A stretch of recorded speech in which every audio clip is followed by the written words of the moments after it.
This week we'll talk about volunteering, what's happening in the amateur radio community, winter field day results, news and upcoming Hamfest, and much more. Stay tuned.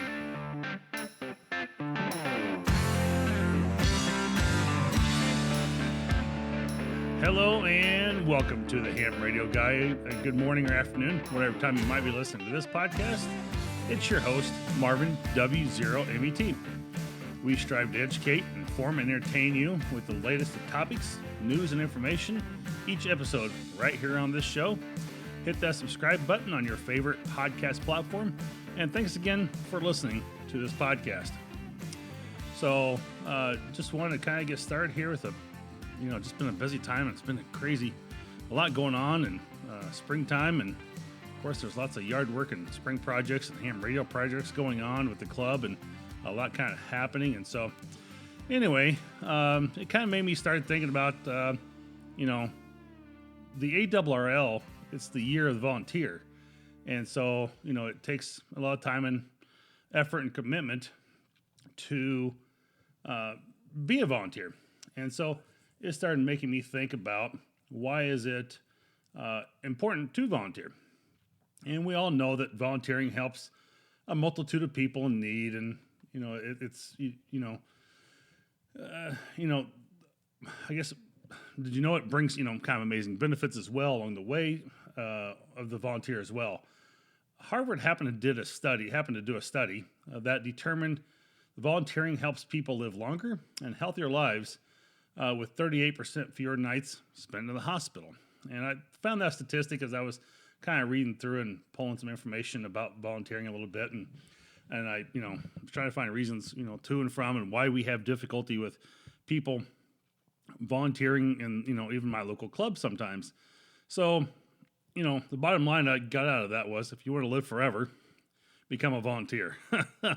And, and I've done a volunteer a lot of my life. I've done a ton of volunteer stuff. And, as a volunteer, we know it takes up one of the most precious things that we all only have a certain amount of, and that's time. And so, why do people volunteer then, if it takes up so much time and we all only have that, limited amount? But I'm going to just list a few reasons here why, I think that some of the more important ones that I found in some of the readings, it provides a sense of purpose. You become a part of something greater than just yourself. You're doing that community service. And, you get a sense of community of helping others. A lot of people find, gratefulness in that. And just meeting new friends, sharing, common interests, just like a ham radio club. And we have valuable skills, public speaking, raising awareness, become a leader of the organization. We have CEOs of organizations and things like that. So, maybe there's some good reasons to volunteer. Why don't people volunteer? And I only found this to be like maybe 3 reasons overall. And this was also from another one of the, Harvard or Yale studies. I don't remember exactly where this one came from, but it was a lack of free time that people have. Again, it comes down to that time thing. Some people just don't have enough information or they're not interested, so they don't volunteer. And, I find people that are within the club sometimes will volunteer only on certain projects, only on certain things, and, certain activities. And others will volunteer every activity we have. And so, I'm sure there's an interest, thing that has, gets people, engaged in one way or the other. And then a lot of the times, I think it comes down, no one just asked me. No one asked me to volunteer. I wasn't going to offer it up. And so, they want that request. So that's, something to definitely consider and look at as well. So I think that, quite often the latter is the case why no one asked someone to volunteer. And so this has kind of been some of my experience in several organizations that, have typically had a handful of those that will volunteer, and it's the same ones over and over. and I found that in several experiences within my life itself. And I think once you can get someone involved, sometimes others will follow and come along as well. And most of the time, those have resulted on times I've volunteered have resulted in some type of executive board position. And we as amateur radio operators, we found that volunteering is our calling, and that's what we do. That's what we're set up to prepare for it in those times of chaos and disaster. That we're going to step up to volunteer and help out one way or the other. And so something that was part of this ham radio article was the CEO of the ARRL magazine, QST. The CEO, David Minister, made a statement that amateur radio is in a critical place with leadership and volunteering. I don't necessarily disagree from the organizational standpoint within clubs and organizations that, there is a lot more limitation on people volunteering than maybe there used to be. We don't have that succession of volunteers willing to step up for the positions that it takes to keep these organizations and clubs and associations going each and every day. So these organizations need people to continue, in the amateur radio community. If you're part of a club or group, step up and volunteer. What can you do? Maybe it's 2 hours at a tower raising party. Maybe it's 2 hours a month for doing the treasury books or updating the club website, organizational website.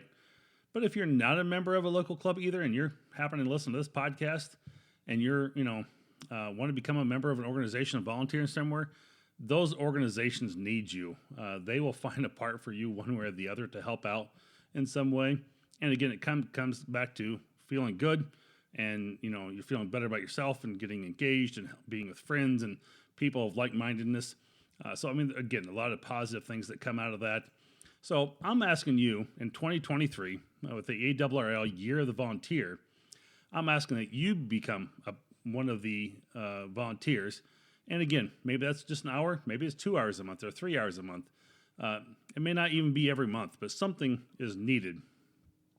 And so, can you take that challenge and begin to do some volunteering in an organization? It doesn't necessarily have to be ham radio. It may be your local kids sports club, or it may be something in the church. And so, asking that you take that challenge and step up to at least volunteer 1 to 2 hours minimum a month here in 2023. But, those are the things that keep the organizations alive. And just like the rest of us who are already volunteering, we have just as much time as you do, and we're able to give of our time.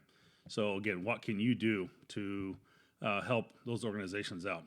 So I hope that you find an organization or club and just give them a bit of your time here in 2023. And, we'll, maybe even in the future and whatnot. So from that, we're going to go into a word from our sponsor here. Support for the Ham Radio Guy podcast is provided by Club Gear Online. They offer a unique selection of customizable items, including graphic design services and amateur radio apparel. They are the go-to company for our club, and anytime I'm looking for a new ham radio shirt, to support those who support the amateur radio community, visit clubgearonline.com today. And from that, we will go into some of our news.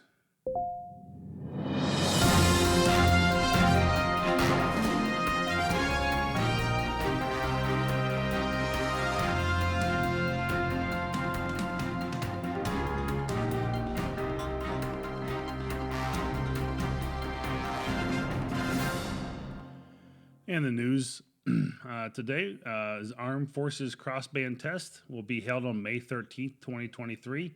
The Department of Defense will host the Armed Forces Day Crossband Test, which is open to all amateur radio operators. The Armed Forces Day Crossband Test is a unique opportunity to test two-way communications between military communicators and the radio stations and the amateur radio service. Of course, a free course, to learn CW as a comprehensive instant character recognition is being offered by CWinnovations with the goal of helping active CW operators learn ways to increase their proficiency. This is a 10-week class focusing on teaching operators how to help themselves learn Morse code and addressing the mental and emotional roadblocks that have typically halted learners' progress. This class is designed for hams who can typically copy 10 to 15 words per minute and are already actively on the airwaves having QSOs. Visit CWinnovations.net for details. Amateur radio news is sourced from the ARRL news updates and the AR Newsline. You can find the link and this information in the show notes on the podcast platform or on my website at thehamradioguide.com. And so we'll go from a little bit of news into additional news of Hamfest around the country. Most of these are usually held in the Delta Division, but I've gone outside of that just a little bit today. You can find the Lincoln, Nebraska Hamfest and the ARRL Nebraska State Convention being held on May 13th. And Joe, who does a lot of electronics, you'll find him on Ham Nation and at Dayton and several other Hamfests around the country. I'm sure he'll be doing a electronic education at the Nebraska State Convention as well. I think he's held that class several times at this convention, typically in years past. And speaking of Hamvention, and May 19th to the 21st in Xenia, Ohio, you'll find the world's largest Hamfest right there in Central Ohio. And so I will not be able to attend this year. I will be at a family graduation in Wisconsin, unfortunately. But for those who get to attend, and it's always a lot of fun, and it's a great time. So a lot to see and do over those 3 days for sure. On June 3rd, at the Atlanta, Georgia Hamfest and the Georgia Section Convention will be held in Atlanta on June 3rd. And finally, June 17th, right here in my back door of Tennessee, the Knoxville Hamfest and Electronics Convention will be hosting the ARRL Tennessee State Convention in Knoxville. So if you're in Tennessee, there'll be a local Hamfest there for you in middle of June. And I think there's another one, the Mid-Tennessee HamQuest. HamQuest will be, I think it's July 22nd for all those local here in Tennessee, in Lebanon, Tennessee. I don't have that on my calendar yet in the Ham podcast, but those are certainly the ones coming up, and I'm pretty sure that's one local here that we'll have. And so that's all I've got for Hamfest news. And so now it's time to move into the Ham Radio Guy Joke of the Week. One Saturday morning, Sam held an antenna party at his house. About a half a dozen hams showed up, and the antenna went up pretty quick. At this point, they're all headed inside for lunch except for Joe. Sam asked the other guys, "Hey, where's Joe?" After getting a bunch of blank stares, Sam headed out to find Joe. As it turned out, Joe was still up on the roof. Sam yelled, "Hey, Joe, what are you still doing up there?" To which Joe replied, "Well, didn't you say the drinks were around the house?" There you go. There's your ham radio joke of the week. Well, that brings this show to a close. I hope that you enjoyed it. Hope that you'll hit the subscribe button and share with friends, and hope that you'll consider giving just a bit of your time to volunteer this year, and that you learned something as well this week that will help you in your amateur radio operations. If you'd like to help support the channel and become a patron, look for me on buymeacoffee.com/The Ham Radio Guy to join today. As always, this is your ham radio buddy in the chair and on the air. The Ham Radio Guy says 73.